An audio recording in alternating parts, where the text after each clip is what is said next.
Hey, what's up, everybody? Welcome back to NRW. I'm your host today, Rob Medina, and I thank you very much for joining me here today because today I'm reviewing the movie Diary of a Wimpy Kid. This is the brand new Disney Plus original film that's available on the streaming platform for everyone to check out, and I had a lot of fun with this movie.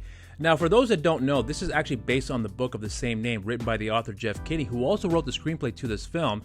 And the reason I was very excited to check out this movie because I'm actually a fan of the live-action film series, which the first one came out, if I'm not mistaken, in 2010. So if you think about it, it's been over 10 years since that first film. And I remember that my son was a very big fan of the book series. I don't know if he's much into it now because he's a little older now, but I do remember that he was really into the book series and then wanted to see the live-action films, which I was kind of hesitant to check out because it just really didn't catch my attention.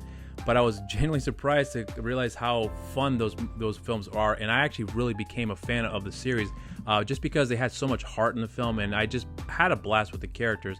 And I'm not blowing smoke when I say this, I really do genuinely love those live action films. But with this movie, I was excited for it because of the fact that they were making this film into an animation movie, which is really what I think they should have done the first time around. But again, I'm not taking away anything from the live action films. They were a lot of fun, but this is the way to go about it here because considering that the original actor, because there's 4 films, and the original actor was in the first 3 movies, was obviously getting older, they really couldn't keep continuing with these stories, the live action films with that actor. So they ended up getting a new actor in the 4th film, which kind of like stalled a lot of people in wanting to continue on with the series because it seemed like they were already going on board with the original actors, and then seeing a whole new set of actors kind of just took them out of the loop a little bit. So going the animation route, I meant to say, this is, I think, the best way to go about this with this series here because with what they've been able to do with the animation here in this film, I think worked very well for the story. Now, for those that don't know about the plot, if you've seen their live action film, it's pretty much the exact same storyline, beat for beat, I would say, for the most part. The one thing I will point out, though, before I get into the plot is that this movie is just under an hour. I think it's like 57, 58 minutes or something like that. So I was a little concerned like how rushed it may be, but I was blown away to find out that that wasn't the case at all. In fact, I think that's the perfect runtime for this film. And I've never read the source material, and if I remember correctly, I believe my son had said that he had read bits and pieces of the original book, but never read the entire thing, so he really couldn't confirm for me how faithful this film or the live action film was to the source material.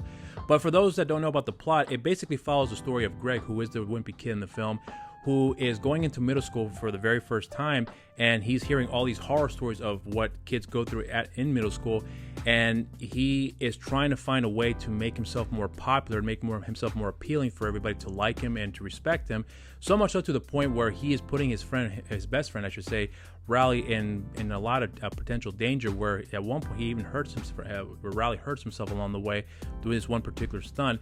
And along the way, Riley and Greg just don't get along because Greg has become very selfish and concerning himself with a lot of superficial things, where Riley doesn't really care for all that stuff. And it turns out he's becoming more popular because a lot of people are liking what Riley is doing, just not caring about what other people think of him, but just being true to himself. And in the things he's doing attracts a lot of people, whereas making Greg jealous along the way, causing that friction between them. But then eventually Greg learns to not behave that way anymore, not concern himself with superficial stuff, and then become friends at the end, providing a really nice and positive message. So that right there is the film in a nutshell.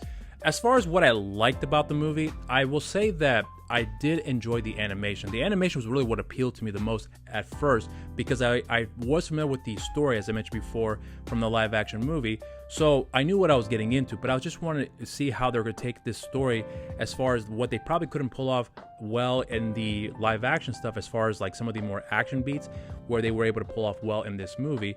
Now, I've never read the source material, as I mentioned before, so I would imagine that there's a lot of things that you read in the people, or kids I should say, have read in the source material that provide a lot of exaggerated action that they were able to pull off pretty well with this animation here. So I thought it worked very well in that regard. I was also very happy that they kept true to the drawings of the original books, where it's a very particular identity that the author Kinney had drawn specifically for this book.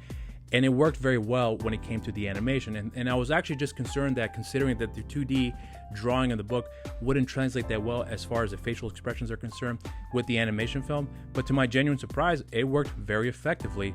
So there's a lot that goes on very well, in my opinion, for the animation side of it.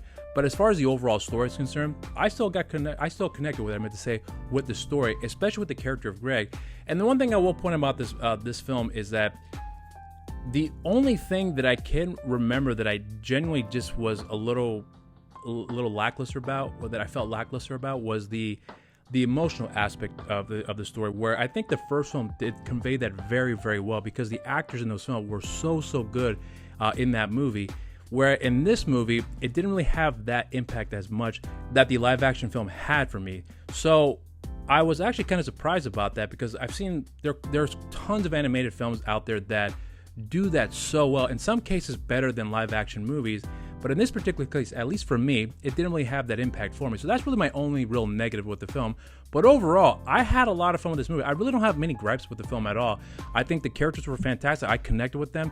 And I think the message that you get from this movie is a really powerful one, where it's just teaching kids, just be true to yourself. Don't worry about what other people think about you, and just be happy with yourself, and don't concern yourself with superficial things.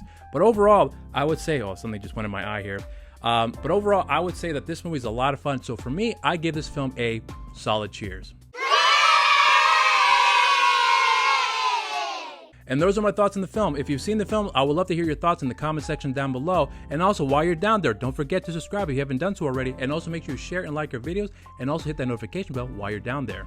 Follow us on our social media accounts on Instagram and Facebook, New Release Wednesdays, and on Twitter @the NRW. And you can follow me on my social media accounts on Instagram, Rob_Medina0585, on Twitter, RobMedina0585, and on Facebook, simply just Rob Medina. And I have a show on the channel called You're So Cool with Rob Medina, and we have a social media accounts for the show as well. On Instagram, You're So Cool with Rob Medina. On Twitter, You're So Cool WRM. And I want to thank you all very much for joining me here today. I hope you guys enjoyed this review, and until next time, stay safe out there, and cheers.